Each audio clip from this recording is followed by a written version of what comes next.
Much of the world was enthralled with its new photographic processes, the Daguerreotype and the Calotype. The Calotype was popular in Europe. The Daguerreotype was more popular in the United States as well as most of the rest of the civilized world. But technical advances were needed to combine the assets of both of these processes, the detail of the Daguerreotype with the reproducibility of the Calotype. Also, the early photographic emulsions were still slow, meaning they were relatively insensitive to light. Exposures would often take minutes, if not many seconds. Therefore, photographing outside the studio, while not impossible, was nonetheless difficult. Most photographers, too, were looking for ways to increase their financial gain. The copper plate used by the Daguerreotype was expensive. Glass was an attractive alternative. Dissatisfied with the price of copper used for daguerreotypes and the defects and loss of clarity inherent in the paper calotype process, photographers experimented with photography on glass. Nicephore Niepce had tried glass in 1829. His cousin, Abel Niepce Saint Victor, announced a glass process in 1847. He added starch and gelatin egg white, albumin, to which he added silver nitrate. The process was slow. It required 5 to 15-minute long exposures. It was tedious to prepare and didn't catch on widely. However, the transparent medium did produce highly resolved negatives. In one of our last lectures, I talked a little bit about albumin prints. And here you can see a piece by Gustave Legray, an albumin print. Albumin paper became commercially available by the mid-1850s. Albumin, again, is egg white. It provided a glossy, smooth surface which allowed more detailed negatives in prints. Often it was applied to very thin paper. It was generally toned with selenium or gold chloride to give it richer tones and warmer tones at the same time. By 1860, a photographer could buy for $10 480 sheets of albumin photo paper sized about 18 by 23 inches. In our last lecture, we looked at a number of the artists using the new processes, but today we're going to look at some of the itinerant photographers as these new techniques advanced. The Wet Collodion Process, invented by Frederick Scott Archer in 1848 and published in 1851, the Wet Collodion or wet plate process and its applications was to revolutionize photographic practice. This was a new era for photography, as the wet collodion glass plate process soon supplanted all other photographic methods, including daguerreotypes, calotypes, and albumin negatives. The wet collodion process enabled photographers to combine the fine detail of the daguerreotype with the ability to print multiple paper copies like the calotype. Collodion was a clear, flexible film used for dressing wounds and was invented in 1847. This mixture was poured onto a clean glass plate and allowed to sit for a few seconds. The plate was then placed in a solution of silver nitrate. The plate then removed from the silver nitrate solution and exposed in a camera while still wet. It was developed with a solution of iron sulfate, acetic acid, and alcohol and water. The entire process needed to be completed within about a half hour. Otherwise, if the plate dried, the emulsion would start to crack and peel off the plate, so the photographer would have to scrape it down and start all over again. The advantage of the wet plate process was its quick exposure times and its detail, not its ease. Exposures were cut down to as little as 2 seconds. However, the photographer needed to coat a plate of glass with gelatin, dip it into the silver nitrate bath to sensitize it. While still wet, it needed to be transferred to a light-tight film holder, exposed to light in the camera, developed, fixed to desensitize the still remaining unexposed silver nitrate. And again, all of this had to be done before it dried. It was a difficult and cumbersome process. Having presented his process free to the world, Frederick Scott Archer died just 6 years later in relative poverty and is today, unfortunately, little remembered or honored for his work or genius. It was a common practice back then. Matthew Brady, who we'll learn more about when we talk about images from the Civil War, who had studios in both New York and Washington, employed the process. It created really beautiful tones and highly detailed images similar to that of a daguerreotype. The wet plate process also allowed photography outdoors to become more practical. You can see examples here of a photographer who would have a portable darkroom as a train car. He could go from town to town to make photographs, often portraits or sometimes photographs near and around the landscape of the railroad, but would allow him to travel to make a living doing his photographic work.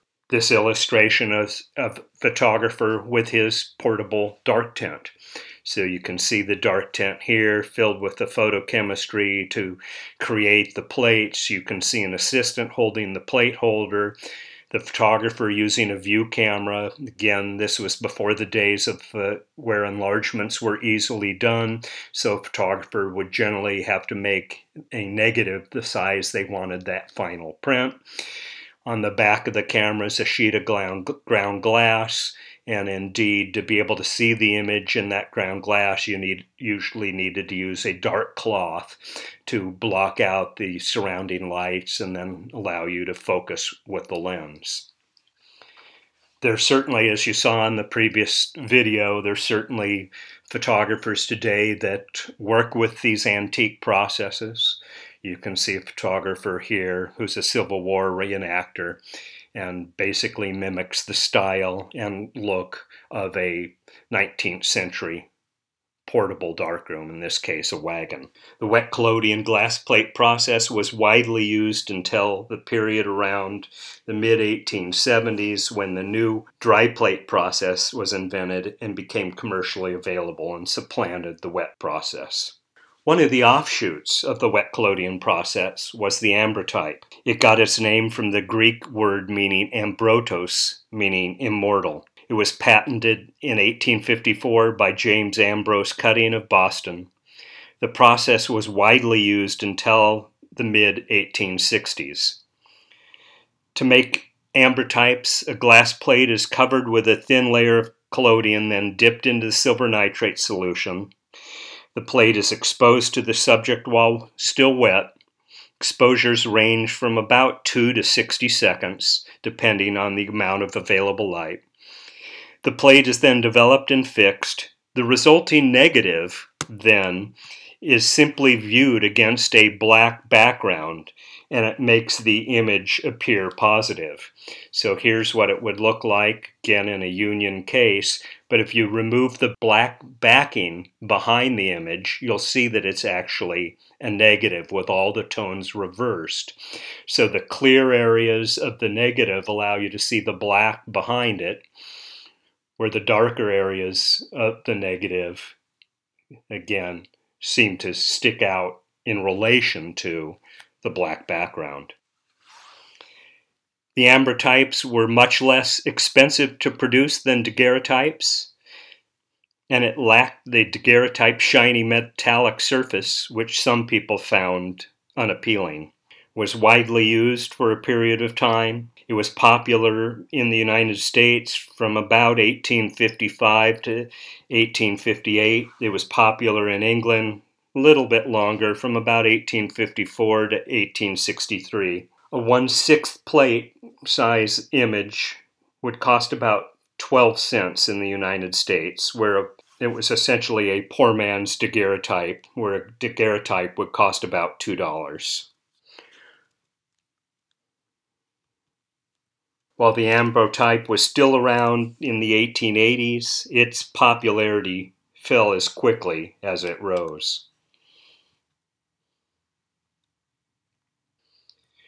Here's a little offshoot of the ambrotype. This is a two ambrotypes, so sandwich negatives, one on top of the other, one with the image in the background, the other with the portrait in the foreground. It gave a pseudo three-dimensional effect.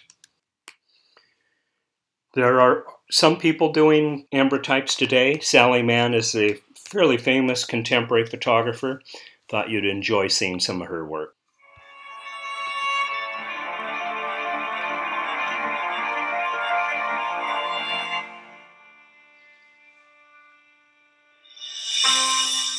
On our farm, we have a big garden. We make our own compost, and we heat the house with wood that we got in our woods, and it's just sort of very contained. And there's something nice about this process that reflects that same impulse.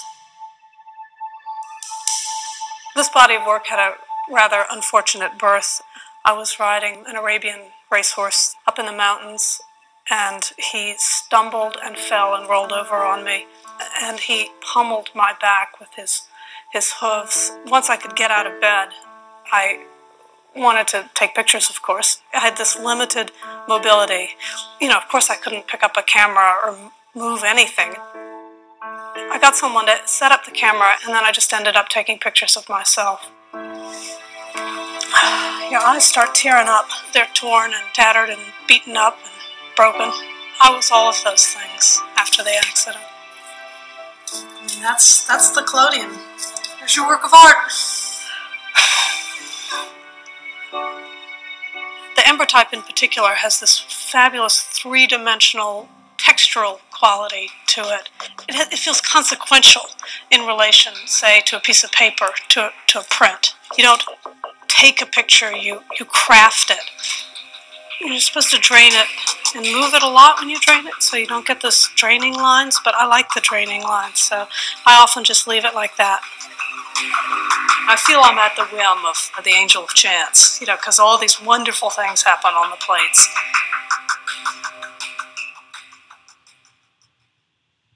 The tintype was a modification of the ambrotype process. Other than albumin paper prints, tintype was the most popular adaptation of the Wet Collodion process. I'm going to show you a quick video.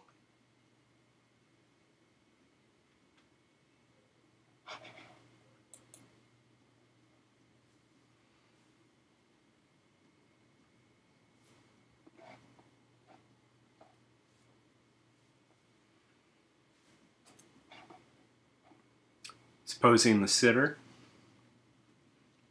looking for the best light.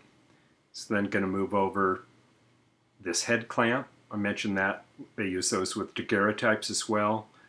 Not very comfortable, but it's going to hold the sitter in place so they can not move for a couple of seconds during the exposure.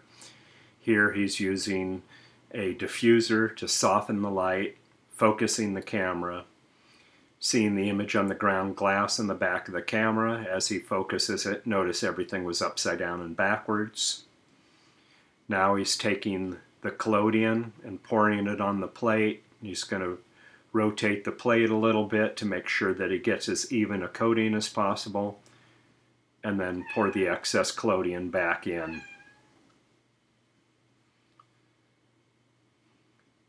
This is a silver nitrate. You'd be doing this in a darkened room or a dark room. He floats the plate back in.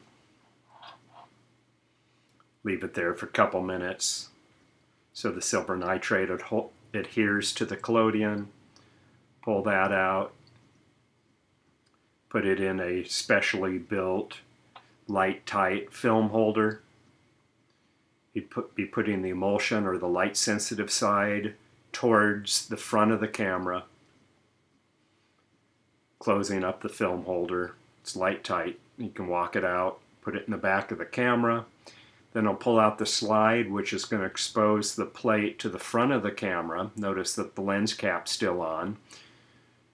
Once he pulls the lens cap off, he starts his exposure.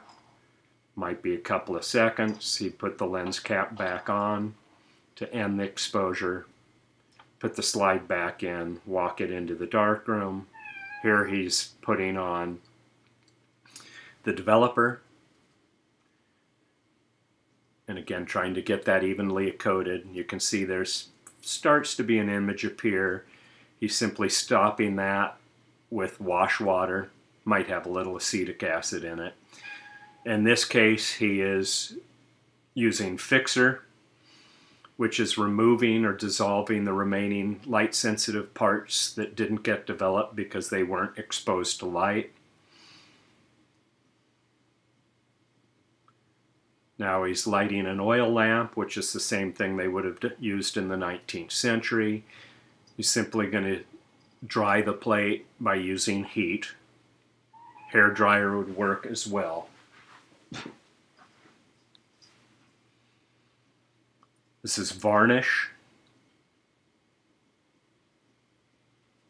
which he's going to coat on the surface of the plate. That's going to help protect the plate from scratches and mars and other kinds of things, making sure it's completely dry before he puts the varnish on.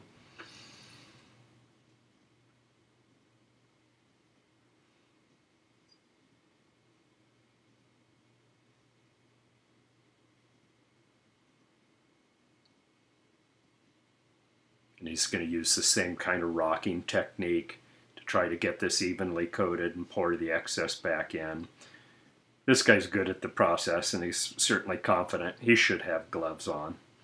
But at the end, put it in a union case, a little frame there. He's got a nice looking tintype.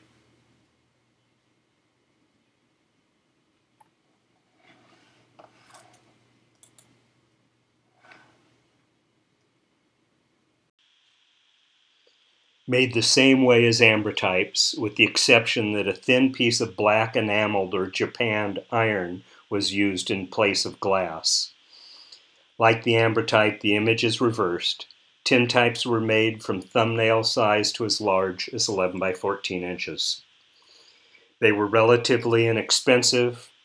Frankly, the case here would cost more than the photograph, about 25 cents. One of the advantages of tintypes, as opposed to paper images, or certainly opposed to glass images, as soldiers went off to war in the Civil War, putting a picture in the mail to send back to their loved ones, if it was glass or paper, it might get crunched and ruined or broken. The metal plate would generally hold up to the U.S. mail and made these wildly popular in the United States. Indeed, they were common in America, but frankly much more rare in other countries. These are the same union cases used for daguerreotypes and for ambrotypes. Generally speaking, photographers had these left over from their earlier processes and just adapted these tintypes into these new cases. Photographers would use various kinds of backdrops. Sometimes they're quite fanciful. So someone could pose in front so it looks like perhaps they're going to the Statue of Liberty. Or in this case, for any San Franciscans that are in the audience, you can see the old Cliff House illustrated in the background. Tintypes were introduced in 1856, but their earliest mention was in 1855. Found in Humphrey's journal, was written, Professor Smith has succeeded in producing a beautiful picture on a piece of common sheet iron without any polish whatever. I have seen some of the pictures, and they are equal to any daguerreotype that I have ever seen, and much superior in some respects. There is no reflection from them, and they can be seen in any position in which you may hold them. Mr. Smith says he can make a picture and finish it complete in half the time and expense you would have the old way. Some of the techniques that we saw in other processes, you can see a little bit of coloring in various parts of the image here. Again, some contemporary photographers use the tintype process. This is a contemporary photographer. It's a really good video, and I show you that. Just not only is his work good, but I think it's an interesting video piece.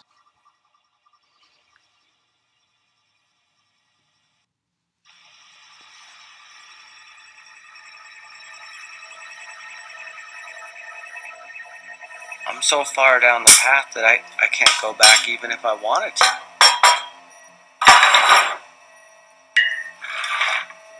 Life grants us a series of opportunities And those opportunities come with a price.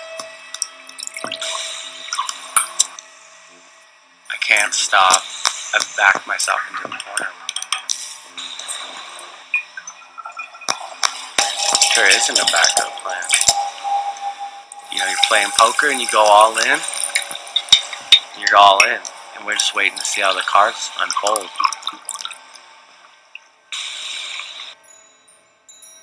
I'm standing there in the dark, and I open the lens and the room slowly fills with light. I see the most beautiful image appear right before me. It's hard to imagine I'm standing in the middle of a giant camera.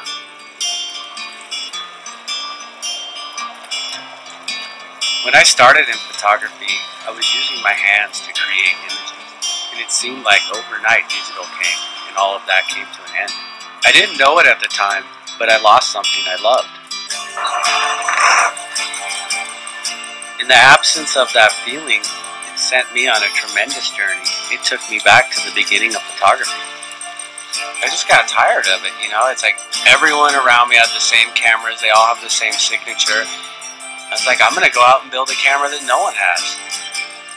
This project isn't about making actual images. It's not about creating the world's largest camera. It's about doing what you love. If you had been searching your whole life for something you love, and you found it, what would you be willing to sacrifice?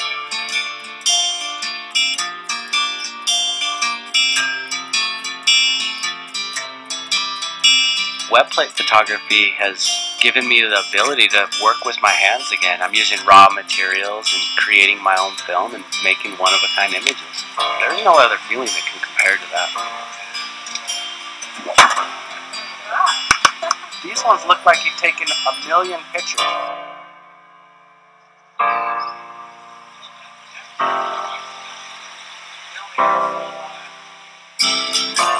The basic foundation of this camera was built on the American spirit. This country is amazing. The people in it are amazing. And I believe one way or another we're all connected. This project was created to tell our story. Wow. You know, we didn't just take what people had been doing on a small scale and make it big. To make it that big, everything had to be redesigned and reworked. And that was one of the biggest challenges. 2 for 2. 2 shots, 2 photos. We did good, we're getting better. We poured it good. Just, we're getting better. Way better.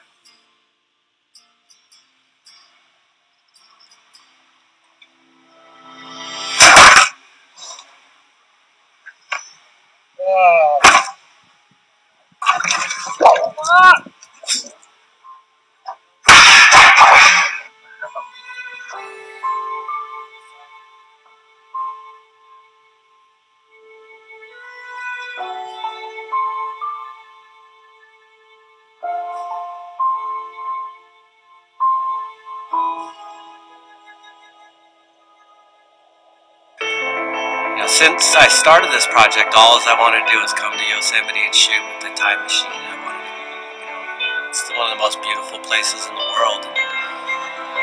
We're here now and everything's just falling to pieces. I'm at a loss, you know? I think I drove 5 hours to get here. Brought a bunch of people. We're all like, let's make some plates. And I can't make it work. Like, I was embarrassed, you know? So, I don't know. The emotional investment, I think, is what's getting me the most. When it doesn't work, your self-esteem, your whole worth, everything goes down. You're like, I am no good at anything. It's one of those times when you just want to quit. Every picture we shot today came out, it didn't come out. And I don't really know why. They'll let me capture them. I don't know if it's the silver. I don't know if it's cold. I don't know if the collodion's bad. I don't know if I suck. I feel like I suck. Wow, maybe I'm going down the wrong path.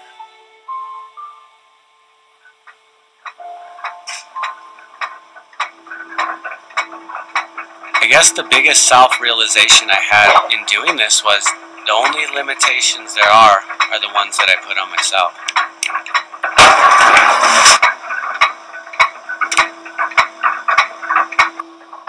Oh my goodness. it's, how am I going to deal with a plate this big? Like really? How would you work a look at this? This journey for me began in Los Angeles, where I started making 8x10" wet plate. And I was sitting on my couch and I just looked up and the city happened to be framed in this huge window that I had. I thought to myself, if I could do one thing in my life and make one image that big, it would be the greatest thing I ever did. As soon as I got that idea in my head, I couldn't let it go. So I just made a decision. I was like, I'm going to pack up everything I have. I'm going to take my life savings. And I'm just going to start doing this. And that led me to where I am now.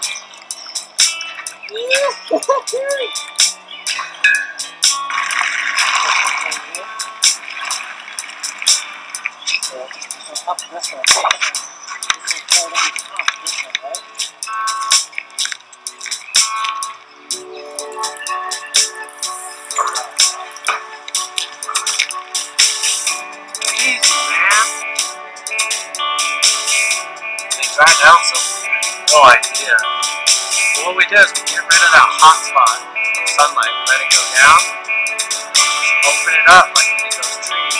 It's gonna work. It's gonna work. I'm not gonna give up. It was super easy. It wouldn't be fun, you know. Here we go. I didn't want to make enlargements. I didn't want to make copies. I wanted to show people the beauty of these things in a size that had never been seen before. Oh shit, dude, we're doing this! Dude, that's a good flirt!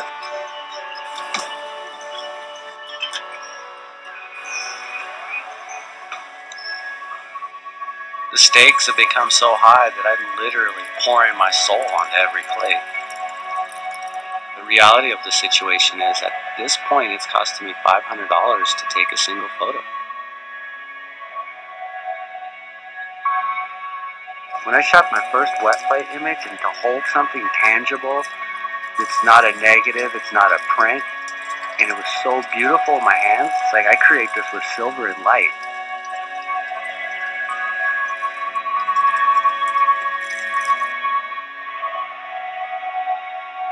Imagine all the places this camera's going to take me. Every portrait, every landscape, every photo is an original image. It's a moment frozen in time. I didn't just build a camera, I created a time machine.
One of the other offshoots or uses of the Wet Collodion process was the carte-de-visite.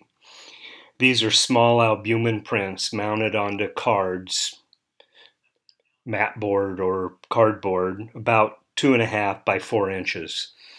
They were wildly popular and made for decades in countries around the world. The process was patented in France in 1854 by André Desdery, the court photographer for Napoleon III. The carte-de-visite reigned supreme from 1861 to 1866, and its only photo competitor was that of the tintype.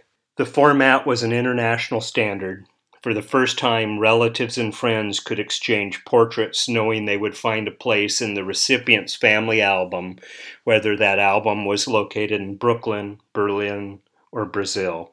Wet plate cameras were adapted to use multiple lenses.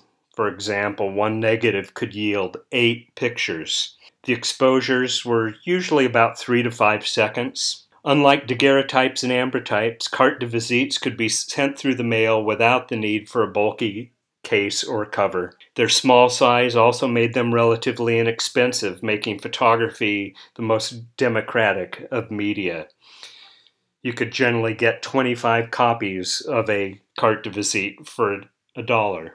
They were used like calling cards or business cards today. Often there'd be information on the back. Parlors in America and parts of Europe would generally have a basket near the front door, and any visitor would drop their calling card off as they visit the family. Carte-de-visites became so prevalent that in 1863, Oliver Wendell Holmes would write, quote, "Card portraits, as everybody knows, have become the social currency, the greenbacks of civilization."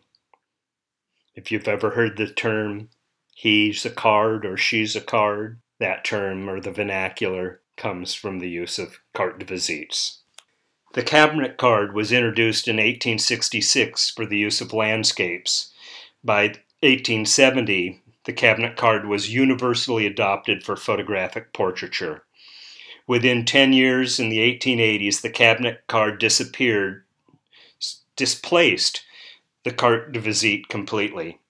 Its peak popularity was the 1880s.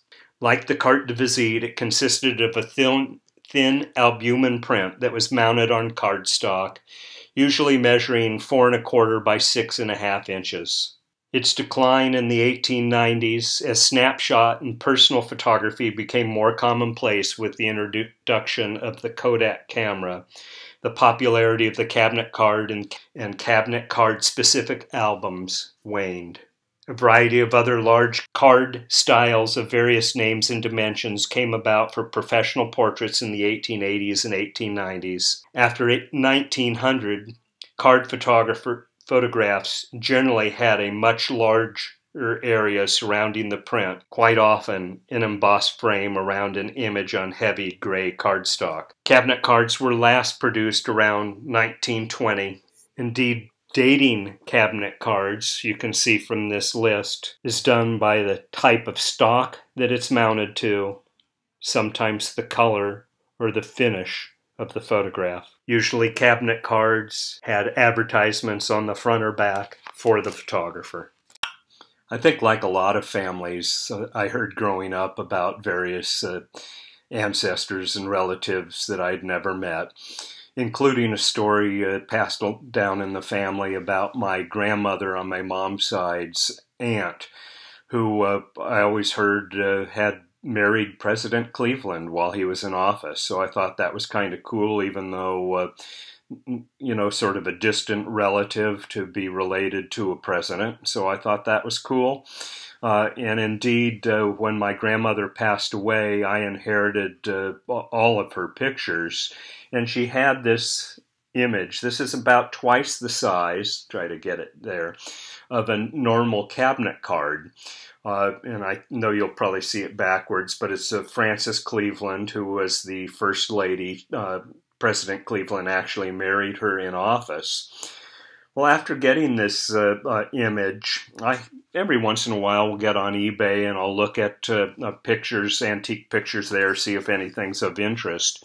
And I found a cabinet size, a normal size cabinet card of President's wife, Mrs. Cleveland. This one's a little more beat up, and you can see the deckled edges and the script of the mount of the photographer. And it's got some damage to it. But I think it was selling for about $20, maybe $21 on eBay. And I thought, well, that's kind of cool. One of my relatives' pictures on eBay, so I bid on it and ended up winning it. Indeed, looking at the two pictures, she's got the same hairstyle, although the gown's different. You can see that it's the same woman. After that, started to do a little research on some of my relatives and realized the story that I had been told my whole life wasn't true at all. I'm not at all related to a president. In this case, my grandmother's aunt was best friend of the woman who married President Cleveland in office, and it was the first marriage ceremony that happened in the White House, and she was there, was invited to the White House. So I guess that's the best I can come up with, is that indeed my grandmother's aunt actually went to the wedding in the White House of Mrs. President Cleveland and the president. So indeed, sometimes you have to look at family stories with a grain of salt. So I actually didn't buy a picture of one of my relatives, but indeed a friend of one of my relatives. But typical cabinet card, and I thought an interesting story, if nothing else. Another popular use of the Wet Collodion process was stereographs. The term stereo is derived from the Greek word for solid. Before I move on, let me just point out these two different types of stereo cameras. This is a stereo camera. The lens was on a slide, so you could take one picture and then move it over, the lens over, without moving the rest of the camera, take another picture. The stereo uses two photographs side by side, taken at around the same time, if not at the exact same time, with a dual lens stereo camera. The difference of the distance is about the same as the human eye. Overlapping these pictures gives a three-dimensional effect. Illustrating the scientific basis for stereography, Charles Wheatstone's drawings, published in 1838, showed that the brain unifies the slightly different two-dimensional images from eye to eye into a single object of 3 dimensions. Applying that theory to photographs, stereographs, also known as stereograms, stereo views, or stereo cards, presented 3-dimensional views of their subjects. Comprised of 2 images inches apart, stereographs feature 2 photographs or printed images positioned side by side about 2.5 inches apart, one for the left eye, one for the right. When a viewer uses a stereoscope, a device for viewing stereographs, these 2 flat images are combined into a single image that gives the illusion of depth. I'm going to show you shortly a stereo viewer similar to this, which is fairly cheap and inexpensive. You can see some of them became much more elaborate. Initially, photographers created stereographs by taking one photograph, then slightly shifting the camera to a new position. Cameras with multiple lenses were eventually used, although some photographers employed a rig with 2 cameras. From the 1840s to the 1920s, stereographs served as an important method of entertainment, education, and virtual travel. They were popular entertainment of the day, sort of like TV is today. As Brooke Long argues, quote, "Mass-produced and relatively cheap, the integrated system of mechanical viewer and photographs becomes fashionable for classroom pedagogy, tourist mementos, and parlor travel to exotic places of the world." End of quote. People viewed stereographs at homes, schools, and churches, gazing at images documenting almost every single imaginable subject, from astronomy to zoology. According to stereograph collector and historian William Darrah, stereographs were used to teach millions of American children about geography, natural history, and a range of other subjects. Many in the 19th century embraced photography as a medium that, unlike other arts as painting, presented the truth through exact rendering of a scene. Stereographs seemed even more real and more engaging by simulating 3 dimensions. Oliver Wendell Holmes called stereographs, quote, "sun pictures," unquote, and commented, quote, "all pictures in which perspective and light and shade are properly managed have more or less the effect of solidity. But by this instrument, that effect is so heightened as to produce an appearance of reality which cheats the senses with its seeming truth." End of quote. William Henry Fox Talbot experimented with stereophotographs in 1839, but they were not popular until 1849 when the portable viewer was marketed. brought to the United States in the 1850s. By 1854, it was madly popular. By 1859, viewers appeared in nearly every American parlor.